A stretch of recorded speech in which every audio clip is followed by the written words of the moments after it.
Hi friends, welcome to my dreams world. ఒకరోజు మయూక వాళ్ళ క్లాస్కి సుజిత్ వచ్చాడు తన ఫ్రెండ్స్తో కలిసి. రాగానే మయూక వైపు చూసి నవ్వాడు. మయూ, నన్ను చూసి నవ్వడానికి వచ్చావా అని అడిగింది. అంతే, అందరూ నవ్వారు. అందుకే అనుకోపోని అంటూ అందరి వైపు చూసి, నేను మీ అందరికీ సారీ చెప్పడానికి వచ్చాను. ఫస్ట్ డే మీ అందరినీ ఇబ్బంది పెట్టినందుకు ఒక అమ్మాయి చెప్పింది, ఆడపిల్లలకి రెస్పెక్ట్ ఇవ్వడం రాని వాళ్ళు యూనివర్సిటీ ర్యాంక్ వచ్చినా వేస్ట్ అని అంటూ నవ్వాడు. మయూక మూతి తిప్పుకుంది. అందుకే రేపు మీ అందరికీ పార్టీ ఇస్తున్నాను, తప్పకుండా రావాలి అని సుజిత్ అనగానే మయూర్ లేచి, ఇదంతా ఎందుకు, నెక్స్ట్ ఎలక్షన్లో నువ్వు పార్టిసిపేట్ చేస్తున్నావు, మేము ఆ రోజు జరిగిందంతా మర్చిపోయి నీకు ఓటు వేయాలనే కదా అని అడిగాడు. నో, నేను ఇంకా ఫిక్స్ అవ్వలేదు. ఒకవేళ అయితే నాకు కావాల్సింది నేను అడుగుతాను, గుర్తుపెట్టుకోండి, షార్ప్ 4కి క్యాంటీన్లో పార్టీ అంటూ మయూకి ఇంకో స్మైల్ ఇచ్చి వెళ్ళాడు. మయూ, ఇదంతా నీకోసమే అంటూ నవ్వింది రిద్వి.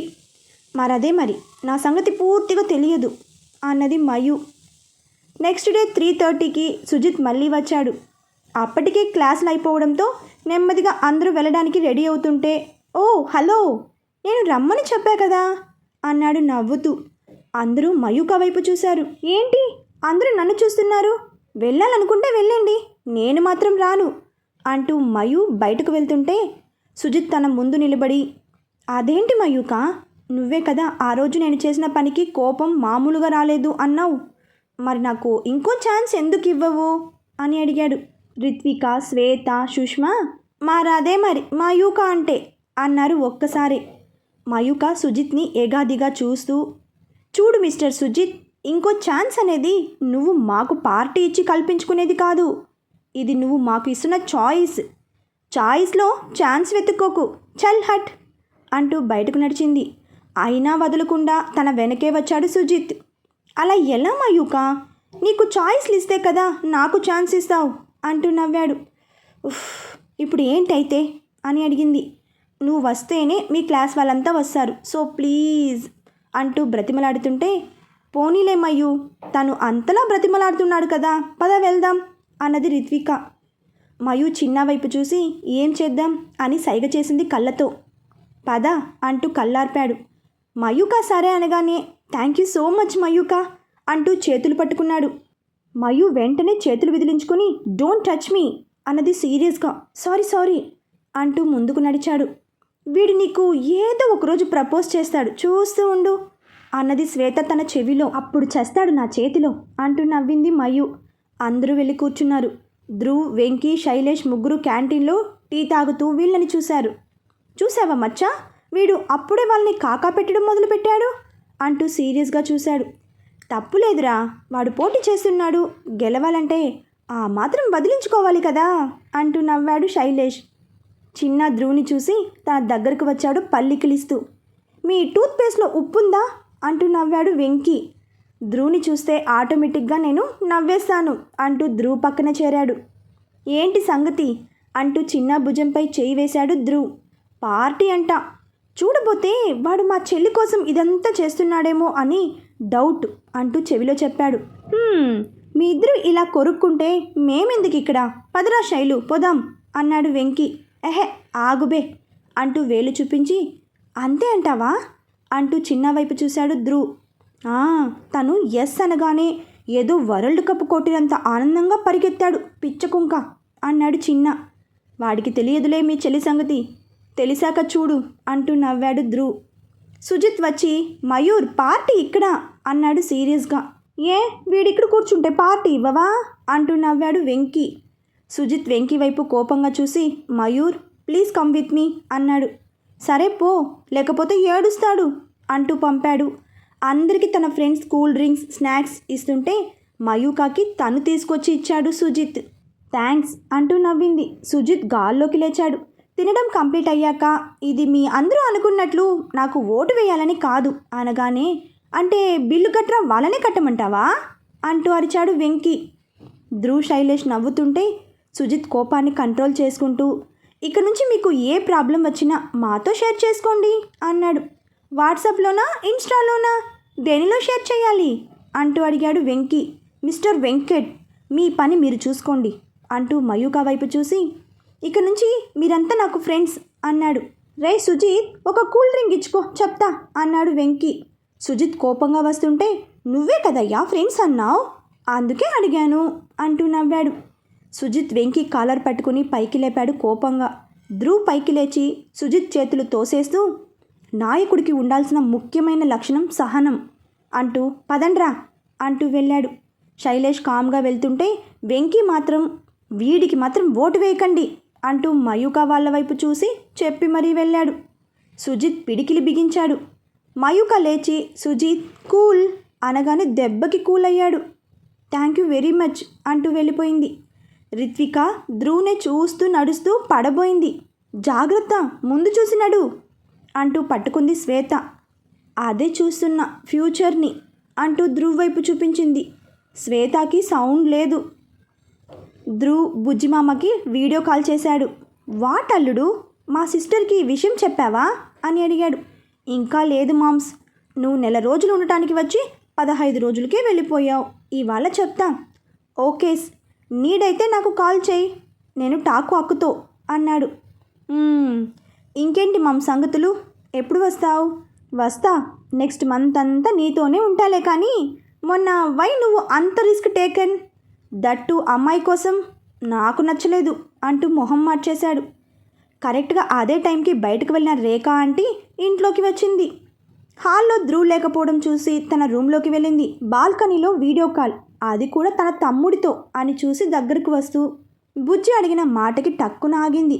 రిస్క్ అమ్మాయి కోసం కాదు మామ్స్, చిన్న కోసం, నీకు తెలుసు కదా నాకు వాడు ఎంత ఇష్టమో అంటూ కళ్ళెగరేశాడు.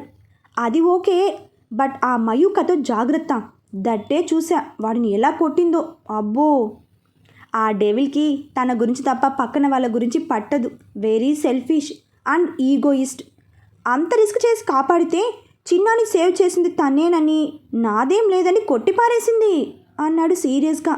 ఆహా, మరి అప్పుడు వాళ్ళకి బావ చేసిన హెల్ప్ సంగతి ఏంటి అన్నాడు. బుజ్జిమామ అలా అడగగానే టైడ్ వాడేసిన రేఖ ఆంటీ టక్కున వచ్చి, హెల్ప్ ఏంటి ధ్రువ్ అని అడిగింది సీరియస్గా. ధ్రువ్ వెనక్కి చూసి, నువ్వెప్పుడు వచ్చావు మామ్ అని అడిగాడు ఆశ్చర్యంగా. ఎరా బుజ్జి, ఏంటి సంగతి, మీ బావ వాళ్ళకి ఏం హెల్ప్ చేశాడు అని అడిగింది ఎగాదిగా చూస్తూ. మామ్, హెల్ప్ అంటే డాడ్ రఘు అంకుల్కి బైక్ కొనడానికి ఇన్స్టాల్మెంట్కి సైన్ చేశారు కదా, అప్పుడు నువ్వు డాడీతో ఫైట్ చేశావు, అదే చెప్తున్నాడు కదా మామ్స్ అన్నాడు నవ్వుతూ. ఆహా, అదే అక్క, అది ఎంత పెద్ద హెల్ప్. అయినా మయూకకి మనవాడంటే పడదు, మరి రిస్క్ అంటున్నాడు ఏంటి అంటూ ఇద్దరి వైపు చూసింది. మమ్మీ, అదేమంత విషయం కాదు, కానీ నువ్వు వెళ్ళి నాకు అన్నం పెట్టు, వస్తున్నా. రేఖ లోపలికి వెళ్తూ, వీడు ఆయన కొడుకు, అంత తొందరగా బయటపడడు, అసలు సంగతి ఏంటో తేలుస్తా అనుకుంది. మామ్స్, నువ్వు ఫోన్లో అలాంటివి మాట్లాడుకు ప్లీజ్ అంటూ కట్ చేశాడు ధ్రువ్. మరుసటి రోజు కిట్టి పార్టీలో భాగంగా చిట్ అమౌంట్ కోసం ఒక చోట గేదర్ అవుతారు. ఏ అండ్ బి బ్లాక్స్లో ఉండే 20 మంది లేడీస్. నిర్మల మాత్రం ఇటువంటి వాటిలో పార్టిసిపేట్ చేయదు. రేఖానే మొత్తం ఆర్గనైజ్ చేస్తుంది. ధ్రువ్ కాలేజీకి, శ్రీధర్ ఆఫీస్కి వెళ్ళాక అందరూ వచ్చారు. తన ఇంటికి నిర్మల పక్కింట్లో ఉండే సరళ ఆంటీ కూడా వచ్చింది. ఆమె అటు నిర్మలాకి ఇటు రేఖకి ఫ్రెండ్. రేఖ ఆంటీ స్లిప్స్ ఉంచిన బౌల్ తెచ్చి అందరి ముందు పెట్టింది. సరళ, నువ్వు తీ అన్నది. ఆమె సరేనంటూ తీసింది. తన పేరే వచ్చింది. హే, నా పేరే వచ్చింది అంటూ అరిచింది పెద్దగా. అందరూ చప్పట్లు కొట్టారు. రేఖ ఆ బౌల్ తీసి అక్కడ స్నాక్స్, కూల్ డ్రింక్స్ పెట్టింది. అందరూ తమతో తెచ్చిన అమౌంట్ రేఖ చేతికి ఇచ్చి వెళ్ళిపోయారు. సరళ, రా, నేను మొన్న చేయించుకున్న గాజులు చూపిస్తా అంటూ బెడ్రూమ్లోకి తీసుకెళ్ళింది. ముందు తన అమౌంట్ కలిపి సరళకి ఇస్తూ, లాస్ట్ మంత్ అనుకున్నావే నీకే రావాలని అంటూ నవ్వి తన జ్యువెలరీ ఎగ్జిబిషన్ పెట్టింది.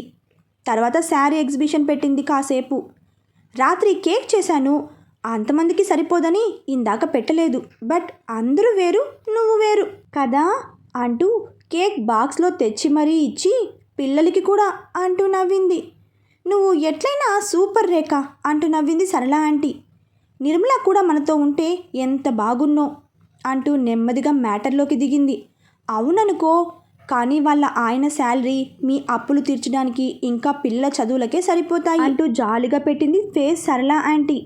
మా అప్పులేంటి అంటూ ఏమీ తెలియనట్లు మొహం పెట్టేసరికి, అదేంటి రేఖ, నిర్మల వాళ్ళ నాన్నగారి ఆపరేషన్కి, వాళ్ళ చెల్లి పెళ్ళికి మీ దగ్గర అప్పు తీసుకున్నారుగా అంటూ ఆశ్చర్యంగా చూసింది.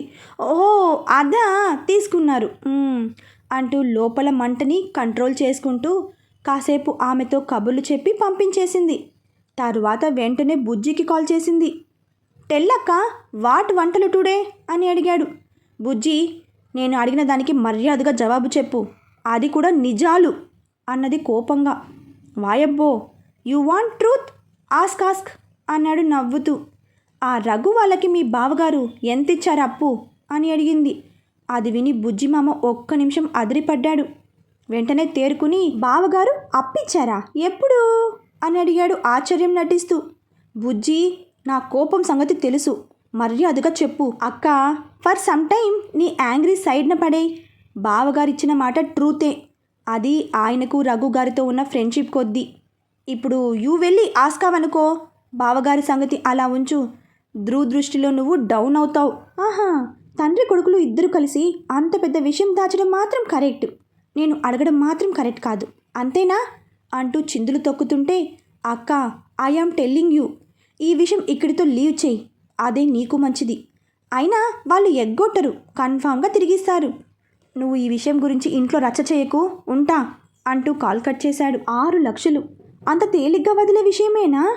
టైం రాని అడిగే తీరుతా అనుకుంది కోపంగా. ఒకరోజు కాలేజీ అయ్యాక మయూర్ తన స్కూటీ స్టార్ట్ చేస్తుంటే మయూర్ వచ్చి, చెల్లి, నేను ధ్రువ్తో కలిసి బయట వెళ్తున్నా, నువ్వు జాగ్రత్తగా ఇంటికి వెళ్ళి నాకు ఫోన్ చేయి అన్నాడు.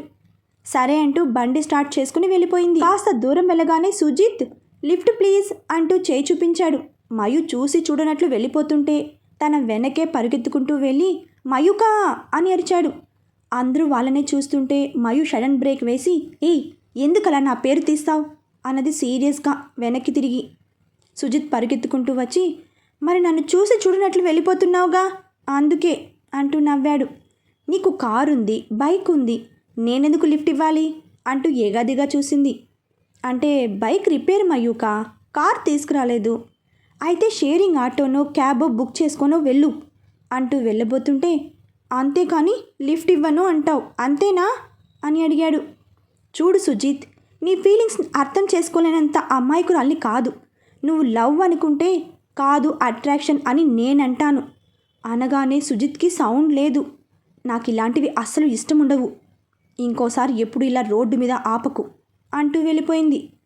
లేదు డార్లింగ్, నువ్వు ఎన్నైనా చెప్పు, నిన్ను ఎప్పటికీ వదలను, బికాస్ ఐ లవ్ యూ అనుకున్నాడు సుజిత్. ఆ రోజు ధ్రువ్ ఇంటికి వచ్చేసరికి బిర్యానీ స్మెల్ రావడంతో, మామ్, బిర్యానీ చేసావా అంటూ తను తెచ్చిన కవర్ సోఫాలో పడేసి కిచెన్లోకి వెళ్ళాడు. అవును నాన్న, నువ్వు వెళ్ళి ఫ్రెష్ అయ్యిరా, తిందు కానీ అన్నది నవ్వుతూ. తనకి ధ్రువ్ అంటే ప్రాణం. తను కూడా నిజం దాచేసరికి తట్టుకోలేకపోయింది రేఖ ఆంటీ. ఇంకా ఎక్కువ ప్రేమ చూపించాలి నా కొడుకు మీద అనుకుందే కానీ ధ్రువ్ ఎందుకు దాచావు అని మాత్రం అడగలేకపోయింది. అడిగితే కథ వేరేలా ఉండేది. తన ఆవేశం కొందరి జీవితాల్ని ఎలా తారుమారు చేయబోతున్నాయో తనకి తెలియదు కదా. హాల్లోకి వచ్చి ధ్రువ్ తెచ్చిన కవర్స్ చూసింది. 3 షర్ట్స్ తీసుకున్నాడు, చాలా బాగున్నాయి అనుకుంటూ బిల్ చూసింది. 4 షర్ట్స్కి బిల్ ఉంది. అదేంటి, ఇంకో షర్ట్ ఏది అంటూ మళ్ళీ చూసింది, కనపడలేదు. కాసేపు తర్వాత శ్రీధర్ వచ్చాడు. అందరూ కలిసి తింటుంటే, అవును, నువ్వు తీసుకుంది 4 షర్ట్స్ కదా, మరి 3 ఉన్నాయేంటి అని అడిగింది ఏగాదిగా చూస్తూ.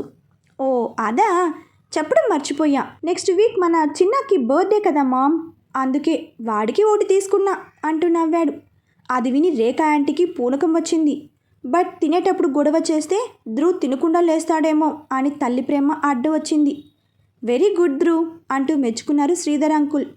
తినడం కంప్లీట్ అయ్యాక, అలా కాదు ధ్రువ్, ఇంత కాస్ట్లీ అవసరమా వాడికి, ఏదో చిన్న గిఫ్ట్ ఇవ్వొచ్చుగా. ఇవ్వచ్చు మామ్, నెక్స్ట్ బర్త్డేకి అలాగే ఇద్దాం అంటూ తన రూమ్లోకి వెళ్ళాడు.